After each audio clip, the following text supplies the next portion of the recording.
Welcome back to the Schmozone podcast. Today's episode is brought to you by Fusion CBD products. Love using Fusion CBD products as my recovery tools. We sip on their CBD water during this podcast. They have their cardio CBD mix. I use their hydro drops in the coffee in the morning. It's great.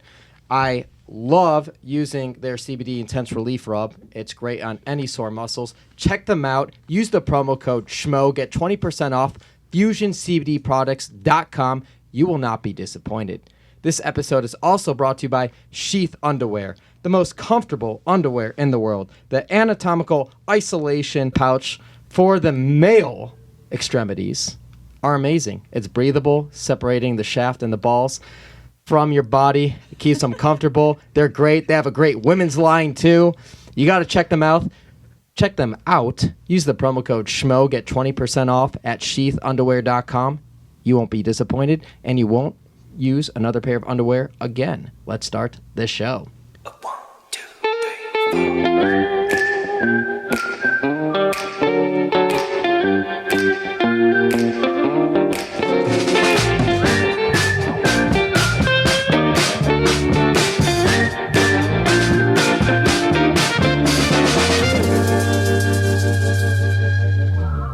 Welcome back to the Schmozone podcast. This is episode number 49, the first episode of 2021. I'm Dave Schmulenson, a.k.a. The Schmo. My co-host is... Helen Sports. Still got to say it. Yeah, you have to say it.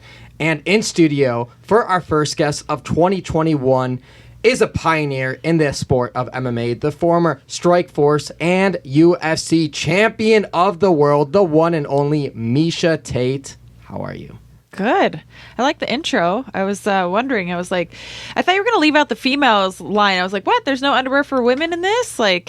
Well, I'm glad you brought it up because Robert Patton, who is a veteran, Iraqi war veteran, he's the one who created this line. They're so comfortable. He's a huge fan of yours. Yes? Huge fan of yours. So we actually brought you female underwear. They're so comfortable. I would expect nothing less. I'm just saying. I did not expect to come on this podcast and not get some underwear. Happy holidays. Thank you. Of course. Appreciate that. Yes.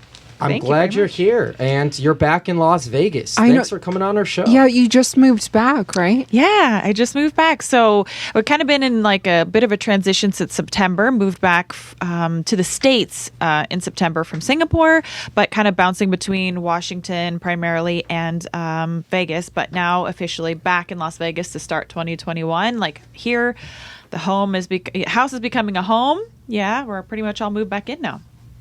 So you're here for the long call. You were living in Singapore, and obviously you have a huge prominent role with one championship, and then we have this lockdown. The world goes crazy, and what's been this year like for you, or at least the past 6 months? Well, it definitely changed things a lot, right? Because I was traveling a ton before for pretty much every one championship show. I was in another place in Asia. We had plans to want to come to the U.S. and break the soil here, but COVID really put a damper on that. So I'm back in the U.S. I did not enjoy being locked down on a very tiny island with no family and no friends. And I was so engulfed in work that I didn't really invest a lot in my personal life there. And so when I got locked down, I was like, oh my God. I have no friends. What am I going to do? I don't have anybody. And we were 15 hours ahead, 14 or 15 hours, depending on time change here. And so, people are going to sleep. And I didn't have anybody to talk to because all the people you'd FaceTime back in the U.S., right? So anyways, it got really lonely. I had my son. I was very pregnant in the part of the lockdown. So the gym's shut, the pool's shut. It just got really depressing and I didn't love it. I did not love it. So I wanted to come back to the States. I was I've had it. I had my son in June. I was back in September. And speaking of your son, Dustin, who's super cute, I saw your Instagram post that you gave birth to him in your bathroom. I did. Wow. Yeah. How was that? Can you kind of... Yeah, it was incredible. I wouldn't change it for the world. It's just my daughter, I tried. So I cannot plan my birth. Obviously, whatever I plan, the opposite is going to happen. So I tried to have her. I was here in Las Vegas, the same house that we just moved back into. I bought this beautiful water tub and everything like that. Tried to have her at home. 3 days of labor, wasn't going to happen. Went to the hospital, got the epidural, had her at the hospital. Still a great birth experience, minus the 3 days of prolonged labor. That was pretty terrible. But then I had her. It was great. Get pregnant with my son. We're in Singapore. I'm like, maybe I'll come back to the U.S. Maybe I'll stay in Singapore. I'm like, definitely not going to do it at home, though, because this doesn't even feel like home. We're like in a condo, small bathtub. I was like, no, midwives, doulas, those kind of things are not really popular over there. So I was like, definitely going to go to the hospital. He shows up in 3 hours. 3 hours. So I'm kind of thinking, 8, 12, 20. I'm prepared for up to 24 hours. Granted, I wanted to have natural birth anyways. I didn't want to have any medication or anything like that. Any at least intervention as possible. So anyways, 3 hours. Didn't make it to the hospital. Had him on the bathroom floor, essentially. Yeah. Wow. But it was incredible. So, oh man, I could go so many places with this. So where does that pain level stack up to against anything you've ever endured inside the cage? The birth was not really, I wouldn't even describe it as painful. I would just describe it as intense at the worst. Yeah, at the like height of it, it was just intense. Like pressure intense? Yeah, like pressure. You feel, you've ever had like a calf cramp? Yeah. Yeah. So like contractions, for lack of better terms, kind of like that in your stomach. Okay. But it really wasn't so bad. Like I did. Okay, guys, I'm a pretty intense person usually. Like when I'm fighting, right? You know what I mean? I'm intense in some ways, laid back in other ways in my life, but I'm used to intensity. So the way that I prepared for my daughter's birth was to like fight fire with fire. Like I'm just tough. I'm just going to power through it. I'm going to kick those contractions ass. I was just like ready for it to fight it. Well, I ended up fighting my own body. I think mind is a very powerful tool. The body will follow that. So I was like combating my contractions. I wasn't going with it. I learned a lot from that birth experience. It was, 3 days was really intense, really difficult to do. So I started doing, I don't like yoga. I did yoga my entire, I don't do yoga. It's too zen for me. Yeah, me too. I did yoga every day. Every day in that pregnancy. Well, at least towards the latter part when I was like, okay, I think I'm going to try natural birth again. Yoga every day. I did hypnobirthing. I meditated. I did like everything that I'm really not known for doing, right? But no, I fought fire with water, and it was way better. It was so incredible. Definitely not something that women should be afraid of whatsoever. It can be an amazing experience. I would change absolutely nothing about it. It was not painful. It was just, it was intense, and it was beautiful, though. It was an amazing, amazing experience. I had clarity. I felt really good. And I remember, so once I got to the point that I feel like I was dilated, my body just naturally started to push. And at that point, I would say my quote unquote pain level went probably down to a 1. Wow. Not kidding. Wow. Like the actual birthing my son was not painful at all. And the part to the dilation, towards the end when the contractions start to come kind of right on top of each other, it was intense. So I definitely had to breathe through it. But no, it was just, I don't know. It was incredible. It was magical. My sister, she has a 8-year-old, which we just saw last week. And she was trying to describe to me, it also kind of feels like you need a poop or something. Yeah, basically you feel like a lot of pressure because when the head comes down in the canal, right, everything is like so maxed out with pressure. Yeah. So yeah, it kind of feels like that, I suppose. Yeah. Sorry, David. All I can say is I'm just happy I'm a male and I don't have to deal with that type of stuff. But it seems that is a intense. very typical male response. But I think you're missing out. Personally, I feel like you don't get to experience it. We get to. It's our burden, but also our blessing. You will never understand what it feels like to have life in your belly and how amazing it is to birth that child and hold that baby and nurse that baby. It's just incredible. Women are blessed. I think you're a great mom. The closest thing we have is probably kidney stones. In terms of that pain. Yeah, probably. I've heard it's comparable to that, but I really think it's all state of mind, honestly, because my daughter, the 3 days, it broke me. I'm not going to lie. Not many things can break me. It broke me. I cried. I was so frustrated. I didn't think I was going to be able to do it. I mean, 2.5 days of just the labor. I threw up. I was not able to drink. I couldn't keep anything down. I was exhausted.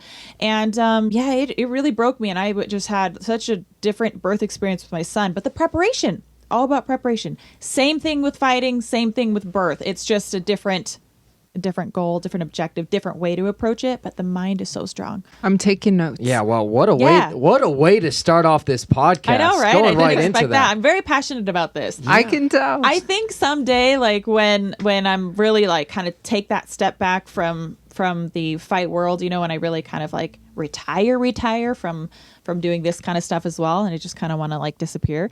I want to be a doula. I think a birth doula. I just love the idea of empowering women. I've done it, you know, try to do it through fighting and whatnot, but like being a doula, like a birth support coach.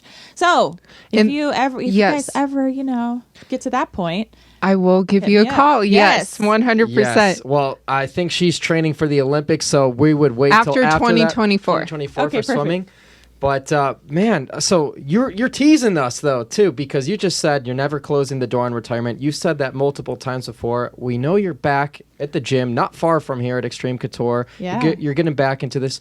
2 children.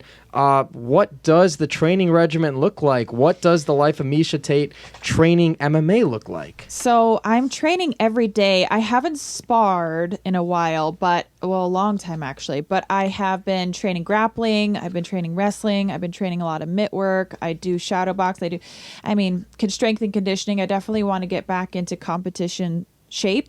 But I think right now I'm just geared towards grappling. That's what I want to do. Like those Shug competitions, Chael Sons. Exactly. Yeah. Yeah. Well, when did you feel that fire come back to want to compete again? Yeah, I wanted to, I knew I wanted to do grappling competitions even before I think I had my daughter. Like I always knew I wanted to do that. I did my first one and the only one since I've retired against Jessica I. It was the Submission Underground, like one of his first couple of ones, and loved it. I knew even at that point, and that was before I ever even, you know, kids were not even really a thought at that point. Yeah, so when you look at where MMA is right now and getting back in there and seeing these girls, it's obviously at a much different level now than it was when you were going through this. What would you say is the biggest difference from the training partners that you see in the gym right now than maybe, let's say, 5-10 years ago? Well, there's more women. There wasn't a lot of women when I started doing it, and I think, so I'm taking this jacket off as I'm talking, I think that it's important for women to have women training partners. It's important for them to it's good for them to have men training partners too, you know, because males are going to challenge you in a different way. Physically, they're a bit faster, a bit more explosive, a bit stronger. But we don't fight men, we fight women. And I think it's important to be able to gauge yourself. You know, sometimes I remember I would, hit a takedown just perfectly, and my coach would be like, that was beautiful. You got in deep. You did this great. Whatever, the submission, whatever it was, you know, but they were just stronger than you. They just muscled you. And that's not really like a good way to assess how you're doing. You don't really know if you're not getting it. But it's like if you're going up against another woman, you know, like you didn't do it right. Like get your shit together. You didn't do it right. If I didn't get that takedown, there's no excuse. It's not somebody that's physically overpowering. So anyways, there's more women, and obviously the evolution of the sport. I think the things that were taught in the beginning, some of them you realize like, oh, these don't actually work, or there's better ways to do it. So I think evolution. We're starting to see that in the game too. Like just even in the UFC, like these new submissions, knockouts from the bottom. Come on now, that never would have been taught. Like when I first started doing this sport, like I remember it was drilled into my head. Like if you're punching from the bottom, you're losing. Like you're wasting your time. Get up. Like you don't lay there and punch from the bottom. That's what you do when you're too lazy or too tired or too beaten. You punch someone from the bottom. Tell that to Kevin Holland over exactly. I know. And what, Nico Price too? Yeah. So, well, yesterday David, or the Schmo, not yesterday, last week, sorry, interviewed Dana White and about the women's division, because if you look at the UFC rankings, which David loves to look at, the women's featherweight rankings, there aren't any. And obviously Amanda is a champion. And then also they've been teasing, could a atomweight division, you know, open up in the UFC? What do you think would be more likely, you know, to see like more women featherweights, or does it make sense to have an atomweight division in the UFC? I would like to see more women featherweights, but I feel like they're already kind of absorbed and spread out it's a sparse division, let's be honest, you know, but then Bellator has the 145, so I feel like they've already kind of capitalized on that. And then over the PFL, they're working on the 155, so maybe some of the girls that could be 145. So I feel like they're already like all sucked into their organizations. Like maybe as their contracts expire, they could fill out that 145. But to answer your question, atomweight. I think atomweight would be a more promising. I think there's probably more women who are smaller like that and would be able to fight with a division with more depth than at 145. Could be wrong though. I don't know. That's just my guess. I feel like Invicta has a good atomweight Yes. division, right? So Yeah. it's never really been an issue. I don't feel like it's ever been an issue to fill atomweight, where I feel like featherweight, even for any company, is a little more difficult to fill out. Yeah, they've had this listed without any rankings, I think, for throughout at least all of 2020, from if not most of it, for Right. sure. And there's just been no kind of movement with that. Yeah. Well, they did just sign another 145 female. From the Contender Series, From the Contender Series. Danielle Wolf. Yeah, there you go. So I'm not very familiar with her yet. I think she's 5-1. I just looked her up, and so she has she's the newest addition. But other than that, I think it's just really With the- 4 women and some bantamweights that will dabble in the 145-pound division. I know you not too long ago talked to Claressa Shields, who's now moved over to Jackson Wink. She's training there, and I know she hasn't given up on boxing, and she might be probably at her age group the best boxer in the world for females.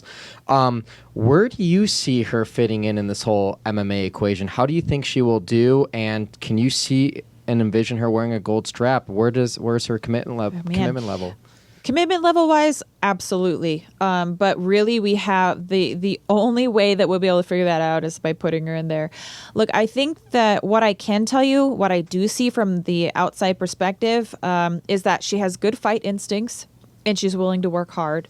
So I think time is what it will take for her to get good, just like anybody else transitioning over from another sport, right? You've got to learn and unlearn things about this new sport.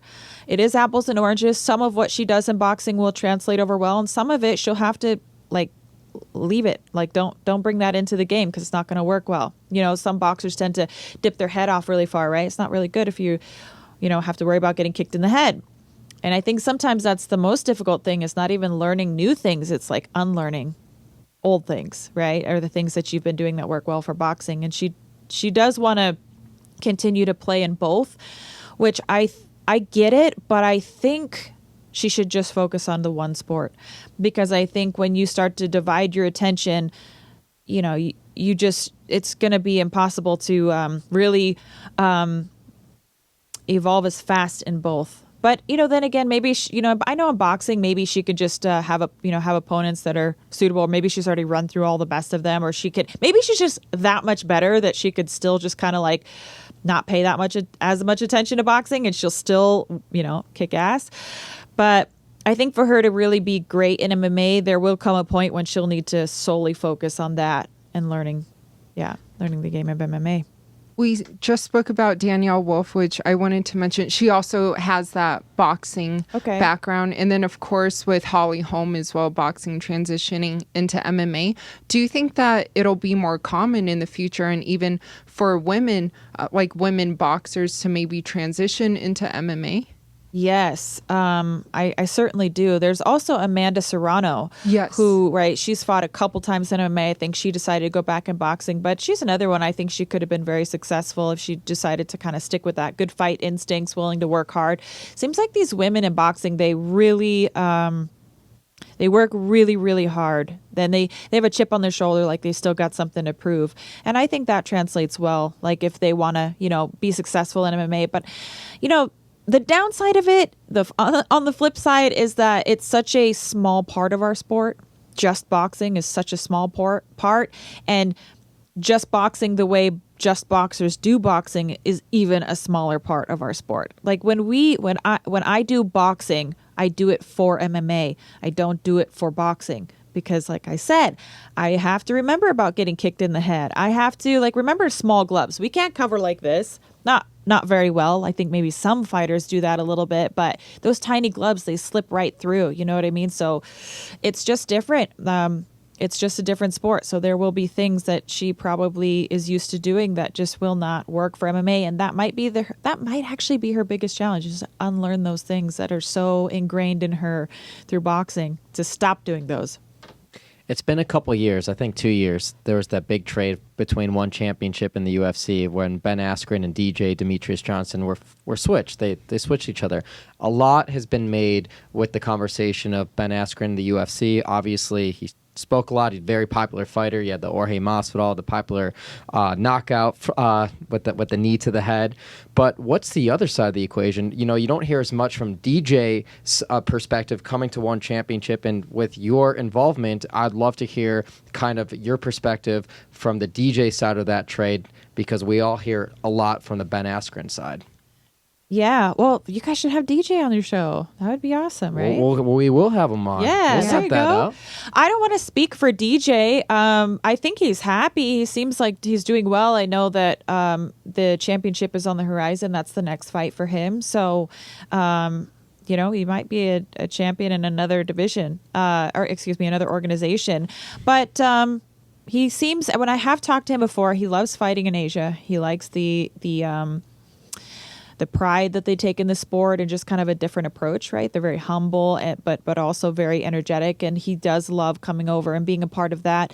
I enjoyed being in Singapore. I enjoy working for One Championship. I like the mission, you know, that it's to really change the world through the sport of MMA in a positive way. And, you know, you could bring your family to an event and not worry about, you know, something that bad influence on your children, things flying out into the audience, or like people jumping over cages, or like fights breaking out. You know, it's just a different atmosphere. It's much cleaner. And I think also, you know, that you don't have to worry about putting your name on it if you're a big brand or a big company, right? Because you know that the athletes are there and they're respectful. And like, if they're not, like, they're gone. Like, we don't mess around with that, you know? So I don't know. I like that. I like that it's all about it's a lot, largely in part, integrity, courage, all those great things that, I don't know, I think make this sport a little bit more of a sport instead of a spectacle. And all the big UFC fighters, you know, the John Joneses, the Henry Cejudos, who we've talked to, they all talk about DJ. When you have that GOAT conversation, DJ is always in there. He's always in that conversation. And we were there that's where we last saw you, I believe, in Tokyo, 1 Century, when DJ last fought. Yes. Yep. Impressive. And what he's able to do and sustain, his excellence in all aspects of MMA, you know, from his grappling to his stand-up, it's just creativity. It's second to none. That's why people look at him pound for pound. He's always in that conversation. Yeah, he's definitely top 3 for me. Who's the other 2? I would say pound for pound, Amanda. Like, I really think she's, you know, that it's hard to argue otherwise. Probably George St. Pierre. Yeah, GSP is up there for me. I think Daniel Cormier is a part of the conversation. Obviously, John Jones. You know, that this little asterisk next to that because of the you know, PED or whatever, but still, like, an amazing fighter. Yeah, those are a few of my tops. You mentioned GSP. Do you think that he would come back? And obviously, if Khabib would come back and that fight would ever happen? Does Miesha see that fight happening? Yes. I know. I think it would take a lot for that to happen. I don't think so. And I think the reason why is because I think Khabib might have one more in him if he really wants to hit that 30-0 goal. But I think he may take some time to get there. And I think time is the enemy of George St. Pierre right now. I think if it takes Khabib another year before he convinces Mama Bear to support him in coming back, you know, GSP is still going to be interested at that point. When it's, you know, yeah, I mean, time is the enemy of all athletes. So I don't think at that time, I hope I'm wrong. I really do. But that's when I kind of look at this and break it down, I'm like, I don't know. I'm not even convinced that Khabib will come back. So we got to get Khabib in the game. Then we got to get him on GSP as opposed to like whoever may potentially have his belt at that time, right? Dana seems pretty convinced that Khabib's going to come back. And he's even gone as far as saying that if Conor beats Poirier, he can see Conor McGregor, Khabib fighting a second time. Oh, man. Here we go again. Right? I mean, we'll see how Conor does this time, but Conor and Poirier is not going to be like the telltale of how he would do against Khabib a second time because they're completely different fighters. I think it would probably be pretty similar, to be honest. It's the first time. I wouldn't be so excited for that fight a second time around. What about Conor and Dustin, since this will be a rematch? Love that fight. I love it. I'm very excited for that fight. And I think, you know, Poirier is definitely the more improved of the two. that I can tell, because Conor doesn't fight very often. It's kind of difficult to gauge sometimes. Had a great performance against Cowboy, but again, I think Dustin Poirier is on a different level right now, and I think he's come into like his man body since he fought Conor the first time, and also his defense is so much better. I mean, he used to just kind of like, it was like arm high, like joust move out, like for every single thing that like anybody would throw anything, that's like what he would do. And now he's got he counter punches, he's got better footwork, he's got better head movement. He's just, a way better fighter. And he's willing to get in the firefight, which is risky, I think, against Conor too, right? Because he will, he doesn't worry about tucking his chin so much. He's willing to just get in there and fight. Makes him exciting. That's why we love him. Like the Justin Gaethje fight, it's great. Like both of them fight, all out. It's a little risky against Conor. I think Conor's he does have a talent for finding the openings and finding the time. I think he hits hard, but I've seen Conor get rocked too. I saw Conor get a little stunned, a little bit hurt. I don't know if other people picked up on it, but with Khabib, I think it was a jab. I think Khabib hit him with a jab, and it just kind of like, you saw it for a second that it kind of like, oh, he didn't quite have his feet under him like he did before he got hit with that jousting jab. So, Conor's vulnerable to that too. And I think I could see that fight ending in a knockout one way or the other. Yes. Either way. And do we have a prediction who gets knocked out? Wouldn't that be crazy if Conor got knocked out? Yeah. What would that do for like his bigger than life presence, with people? It's one thing when he gets choked out, right? Because people still like, oh, okay, well, he got drugged to the ground and he got choked out. But to see Conor get the striking expert, the one who, knocked out Jose Aldo in 13 seconds, that, guy who's been able to put a lot of guys away, hurt a lot of guys. I could see it happening in this fight though. Wow. Well, I know that's an explanation mark right there. I know you're running low on time. I want to get you out of here on just a couple quick few things. Sure. Who is the lightweight champion then, let's say April 1st, 2021 in the UFC? If you had to guess, who's holding the gold strap? At the end of the year next year. Let's say 4 or 5 months down the line from now. Yeah, in 2021. 2021. Okay. Who's holding the strap?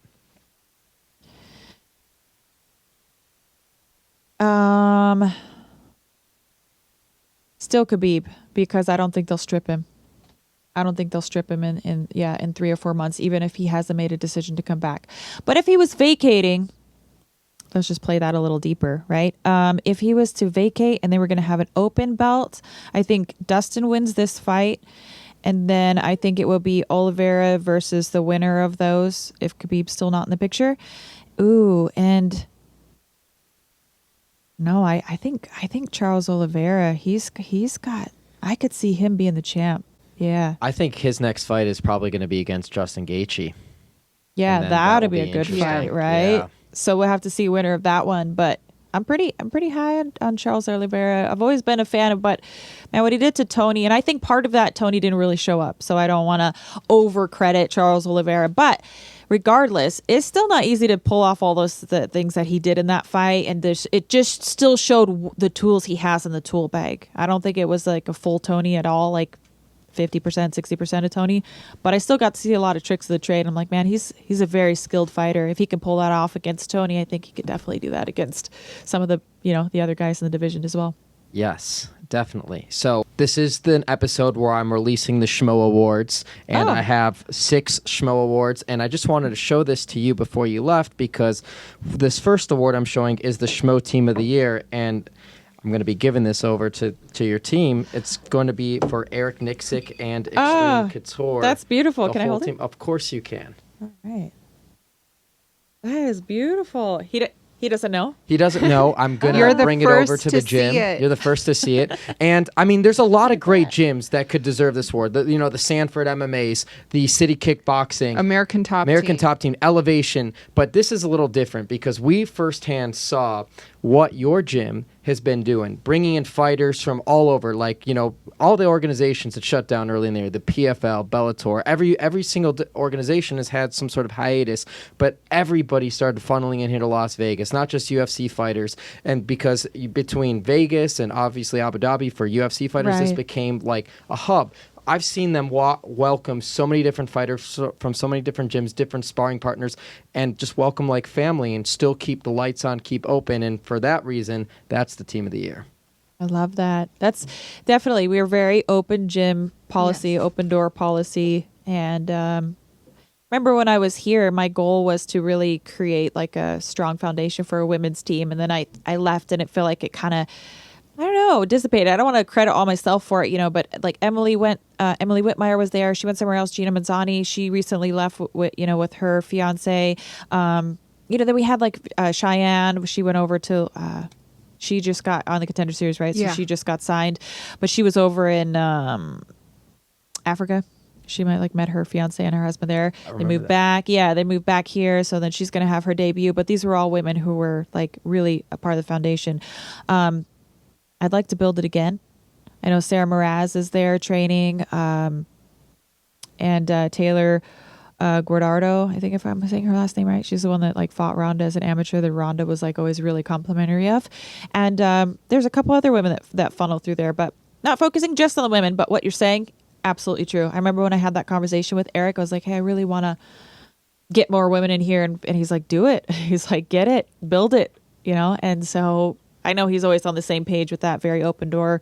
And we have Francis Ngannou coming in and all that stuff all the time now too. So yeah, it's good stuff. I know Usman was there. Gaethje was there too. I got to actually snapped a picture with Usman and Gaethje when they were here. I was in that week as well. So everybody. Well, Miesha, we really appreciate your time. Thank you. I know you have a family and everything to get to. Welcome back to Vegas. Thanks. I appreciate it, you guys. All right. Take care. Take care, Miesha. Happy New Year. Happy New Year. You too. All right, so everybody, let me just show you what the Schmo Awards look like here. We'll zoom in here. This is what we were holding in case you didn't get a good look and you're watching the podcast from YouTube. Here they are, nice and glass, engraved here. And this is the first inaugural Schmo Awards right here. So let me go ahead and read off the other winners and what these categories are for you, because I'm going to have to find a way to hand deliver all of these awards to all the fighters. So Schmomentum of the Year, it's going to Kevin Holland. I mean, what else can you say about the guy? He's won 5 fights in 2020. No other fighters won 5 fights in 2020. Kevin Holland's the one to do it. He's got the momentum, becoming a top 10 UFC middleweight this year. Call Big Mouth. Hey, now he's got a fight with Derek Brunson in March. Let's go. Kevin Holland. He is Schmomentum of the Year 2020. The Schmoist interview of the year. I mean, this is a no-brainer. If you go on the Schmo's YouTube channel, you see which one it is. It's Yoel Romero. It was actually last year, beginning of February, last week of January. It was at the Super Bowl. Yoel Romero, La Candela, what he danced. We did the salsa dance. That Mohad guy who's really popular, who does all the animation videos. He ripped off that video, no credit. It's okay, I still love you, Mohad. I just announced Schmo Team of the Year, Extreme Couture. I gave those reasons for it. It's a little bit different, but basically providing opportunity. I love opportunity, can't deny it. The most Schmo performer of the year is Brandon Raw Dog Royval. I mean, this guy, beginning of the year, he wasn't in the UFC. He was literally working part-time as a security guard for prisons. He was a part-time security guard. And this guy started winning, gaining momentum at the UFC flyweight division, all the way up to a top 6 in the UFC flyweight division. Getting fights, getting momentum, huge victory, and a great fight while it lasted against Kai Kara France. And over there, we were there at Fight Island in Abu Dhabi. And then he obviously lost his most recent fight. He pulled out his shoulder out of the socket. He will be back. He goes from being a Schmo, security guard guy, fighter, part-time, to now full-time UFC fighter. Probably going to be fighting for the flyweight championship, I imagine, probably in 2021. Congratulations, Raw Dog.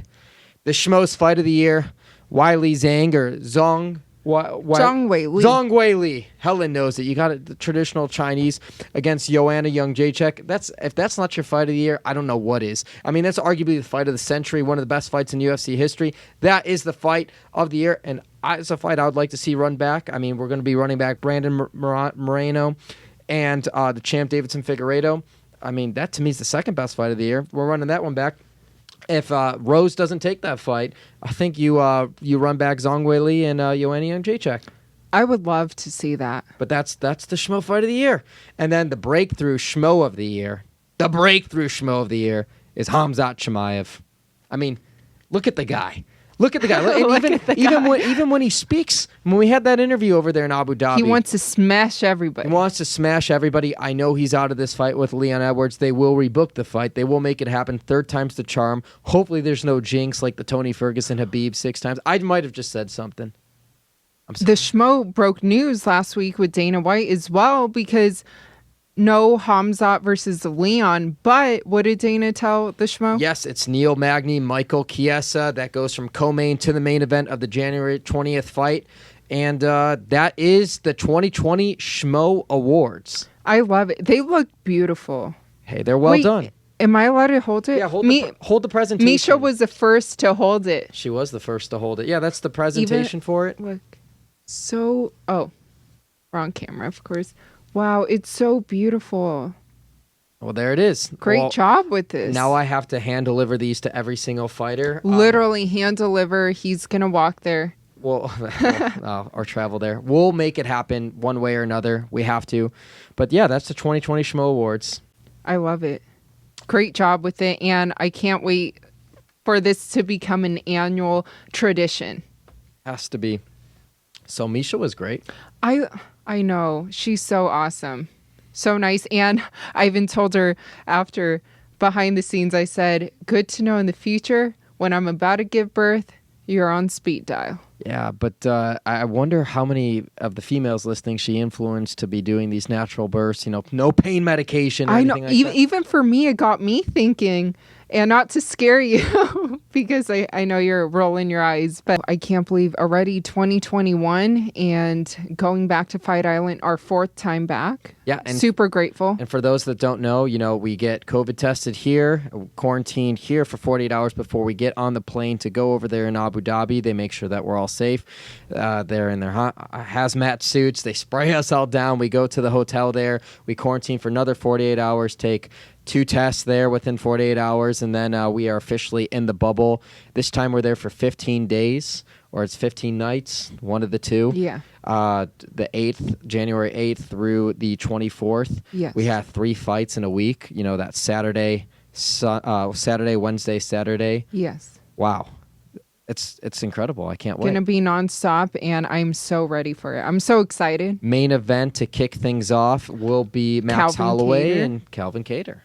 Such a great fight. Oh my gosh. Like, I'm just thinking about every division, right? And all the exciting fights that either are already rumored, are made, or could be made. But speaking of that, and because we said it, I just want to thinking about that division. You have the champ Alex Volkanovski.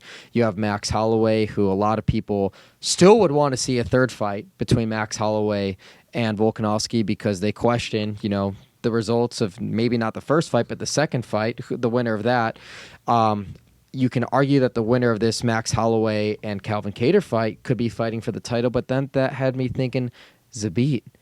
Obviously, True. Zabit and Yair Rodriguez, everybody, if you're a real fight fan, you wanted to see that fight. I want to see that fight. That's a fantastic fight.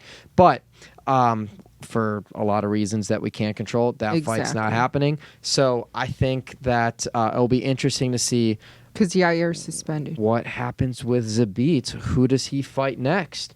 Because Calvin Kattar and him had a great fight, but imagine if that fight was 5 rounds, because it was 3 and it was in Russia. But it's fantastic, because Calvin was getting stronger throughout the fight. Zabit had him pretty handily early on, and then as that fight went on, it looked like Calvin was getting his win back, and he was starting to win that fight. And it's just interesting to see how that division, the featherweight division, will play out. Exactly. And even looking at Brian Ortega, his performance against Korean Zombie, so amazing. Omit what I said about winner of Holloway and Calvin Kattar, because I literally ignored Ortega, who maybe I didn't, because Ortega obviously deserves to be fighting Volkanovski for the title fight. Was it because he got mad at you or mad at the Schmo during that interview? See, okay, let's clear up that misconception, because it wasn't that he was mad at me. We have a good rapport, especially Tiki. I'm kidding. Okay. Tiki, or should I call him... Khalil. Tiki, a former UFC fighter, Yes. and his manager, we all have a great relationship. So we were playing more than anything, and sure, they were messing with me, and I was messing with them back. But honestly, if people don't see that that's what I love in this character by playing the Schmo, then they really don't truly get it. And I love the banter. I love that. I love being put on the spot because I'm putting people on the spot. And if you can't handle the heat, stay out of the kitchen. And that goes for a lot of things in life. But specifically, when it comes to creating content and when it comes to covering the sport, I firmly believe that. If you don't schmo, now you schmo. There it is. There it is. If you don't schmo, now you schmo. Crediting Dana White, of course, if you don't know. Yeah. Now you know. So now we have this new year, Helen. So did you end up telling the audience what your New Year's resolution was and what you're doing this year differently than last year? Well, 2021, I'm hoping to finally be able to return to swimming. Finally, I thought it was going to be 2020. So when you say return to swimming, that is competition-wise. Yes, Just competition. To clarify for the audience. But here's the thing, because so in 2020, because majority of the time, all the pools closed down, that. And in the beginning, remember when I gained quite a few pounds during the beginning of the lockdown and stuff, and I would go hide and eat donuts while you were doing P90X. That was the truth. I would text the photos to my sister and cookies. Helen would leave the house to go to the grocery store with that her was like mask the only up thing open. or somewhere, and she would get like a Cravings. box of donuts and she would eat them in her car. Yeah, then throw away the evidence. You always have to do that. And if you have air freshener or scent, like just spray that all around in your car. But anyway, so that was while I was still enjoying the getting back into athletic shape life, which for 12 years I literally did not work out. I think only a handful of times I would just walk. That was my workout. And so then in the summer, that's when we got the trainer and the pools were open, but I wasn't able to train much. And it was like I only trained with the coach for 2 weeks. Then we went back to Fight Island. And they have a nice pool there. But I would say 2020, I just got back in the pool because I'm not doing any sets. I'm not being coached by anyone except my strength trainer, but that's different than a swim coach. And I'm only allowed a certain amount of time every day to swim at the pool. So it's just been trying to literally get my feet wet again, just feel my strokes again. But I hope in 2021, I'm able to truly make that comeback in swimming, truly be able to swim and train full time, which I wasn't able to do in 2020. And so my return, I thought it would be in 2020, but it will be in 2021. And my message to you is I love how hard you are on yourself, but hey, appreciate the blessings and appreciate the milestones. We were just in Dana White's office the other day after we interviewed him, or the Schmo interviewed him, and he was looking at your physique and he was complimenting you and he was telling you how great your bodies looked and how impressive it is that you're getting back into swimming. So appreciate what you have going for you, and you do have time, and I know you're working hard, and it will get done, and at least have the mental wherewithal to appreciate where you are now and where you're going to be. I am very appreciative, and of course I appreciate you, David Schmulenson, but it's just I'm very hard on myself because I think a lot of it is being an athlete when I was a child, and I hate to sound not conceited, but I would win a lot. I would get first place a lot. And my expectations for myself was okay, for example, when I was super young, if I didn't qualify for Olympic trials, I wanted to qualify when I was 16 years old. That was my goal, to qualify before I turned 16 years old. And of course, ended up not happening because, I quit swimming year round when I was 14. So, but my dreams were always I set huge goals at a very, very young age. So now when I'm even getting back into swimming now, I'm you know what? There's no way I'm not faster than myself when I was 12 or 14. I know I was fast for a 12 or 14-year-old back then, but it's I'm much stronger now, so I'm just very hard on myself because I'm used to setting goals in time frames, short-term goals, long-term goals, and then competing, obviously, and reaching them. And it's because I am getting a lot of support for my return back into swimming, which I really appreciate, and my Olympic trial goals. And those are very high goals, and I'm aware of that. But I want to make sure for me, I'm putting 1,000,000% of effort into it. And I don't want to just be someone that talks like, oh yeah, I'm going, or I want to compete in the Olympic trials. No, I want to make sure I put all that effort in. For sure. And that's what you and I obviously have in common. It's let the action speak louder than words, and just, let the performance show. We don't have to say what we're doing. Let people see what we're doing. Yes. And those actions will speak for themselves. Absolutely. Like you mentioned, that's why we get along really well. And I'm grateful again for all the continued support, whether it's with the Schmozone, right? Whether it's on the broadcasting side or my return into athletics, into competing. So yeah, that's probably my major goal of 2021, just to be able to compete again, to also do more interviews in Mandarin. I always have to talk to my mom in Mandarin to work on that. For sure. And then for me, for 2021, obviously, this depends on the situation with this pandemic, how it evolves. But this, I want to get back into doing the Schmo versus the pro and the competition stuff with the athletes. I do see. I don't read the comments as much as you, or definitely don't respond to them. That means you do read them. Yeah, but occasionally. But I know how that resides with people, and I know it's different. And it's something that I've always envisioned when I created this character would be a strong suit of the brand. And I've been able to dabble with it and show it here and there, but not as consistently as I like. And I think if I show more of that competition stuff, it would be fun. Because the Schmo's not meant to always win, but he's certainly not meant to always lose. And I think it'll be entertaining. I also have to add, so my 8-year-old nephew was in town. This is the cutest thing I've ever seen in my life. And I have seen some cute stuff in my life, but my 8-year-old nephew, we go to my parents' place where he's visiting from the East Coast. And so he types into YouTube, and I don't know, maybe I'm just like way older now that I forget, okay, 8-year-olds are old enough to like type into YouTube already, but he types in the Schmo and it auto-populates because he thought it was spelled SHMO.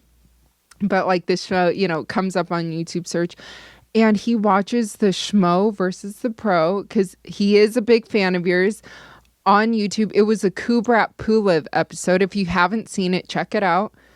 And so we go downstairs and he's upstairs watching, and I can hear him laugh so hard. And I've been around him a lot. I've never heard him like literally laugh his ass off. It's the cutest thing. I'd run upstairs and film it.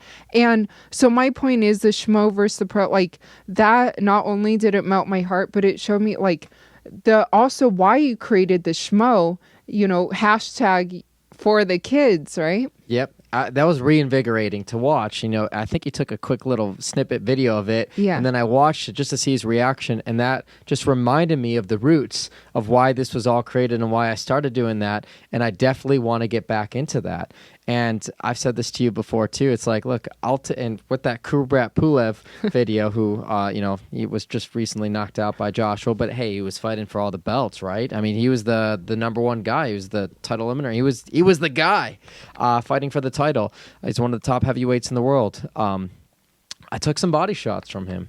I don't mind taking the damage as long as it's not to the brain. If we do this type of stuff, which is fun, which reminds me of the time Stipe's coach at UFC 252 during the second fight with Daniel Cormier in Anaheim. Sorry, it's UFC 241 in Anaheim. Stipe versus DC2. He went up behind me. I might have said this before, but if you're listening for the first time and you haven't heard this story, he thought I was, at the time, his manager, Jim, and who had trained at Strong Style at their gym in Ohio. He went up behind me and gave me a nice liver shot just for fun. Coach Marcus Marinelli. And and then when he realized when I turned around and it wasn't Jim, he's like, oh my God. And I'm laughing there, but I kind of laughed because I kind of lost my wind a little bit because I got punched in the liver. You did. It was fun. Weren't you crying too? I was not crying, just but I'm kidding. like, all right, that's what it feels like when you're not expecting it. When you're not expecting it, when the guy's not in front of you and he does it from behind, okay, this is what the liver shot feels like from behind. Okay. But it was cool. It was cool. You can't by the way, Marcus, amazing coach. No hard feelings. Yeah, we're looking forward to Stipe versus Francis too. Yes, we're looking forward to that in March, probably not official Yeah, yet. Rumored. You know, I when I interviewed Dana, you have to really focus on what you're going to say, and you can't just like leave it open ended. You got to be specific, and you have to ask some good questions. You know, like You always ask him good questions. well, I feel like if I don't, I'm letting not just myself down, but I'm letting everybody else down. That interview literally blew up, and I'm so proud. Thank you. Well, you filmed it. You were in the room, and you knew the questions, or you know, I had to practice what I was going to go through, visualize, and you're the person I practice with. I know, and go over the questions with, and you know, share ideas, of course. But I would definitely want to thank today's sponsors for the show, Sheath Underwear. I think that our guest Miesha Tate's really going to like it. So They're so comfortable. they're great. I wear them every time. I Look, wear them every single day. Me too. I never thought, and I'm not just saying this, like I literally mean it, like the most comfortable, soft underwear. And I said this to you from the very beginning. If we're going to work with brands or any sponsors, I'm not going to talk about anything I'm not going to personally use. I'm not going to vouch for it. So, like, I wear these underwear all the time. I'm going to vouch for it, that type of stuff. And also want to thank, obviously, Fusion CBD water. Like, CBD, important part of our training for our recovery. Definitely use it. And I like their products, and I enjoy it. So I want to thank our sponsors for the show. And do you have any final thoughts for this first episode of 2021? Just thank you guys for all your continued support. We greatly appreciate it.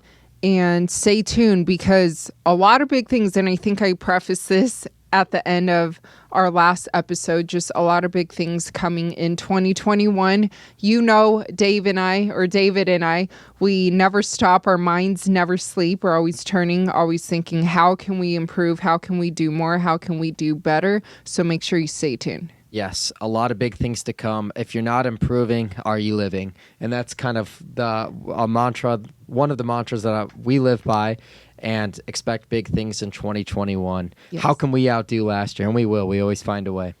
Yes, where there is will, there's always a way. And this has been episode number 49 of the Schmozone podcast. We are out.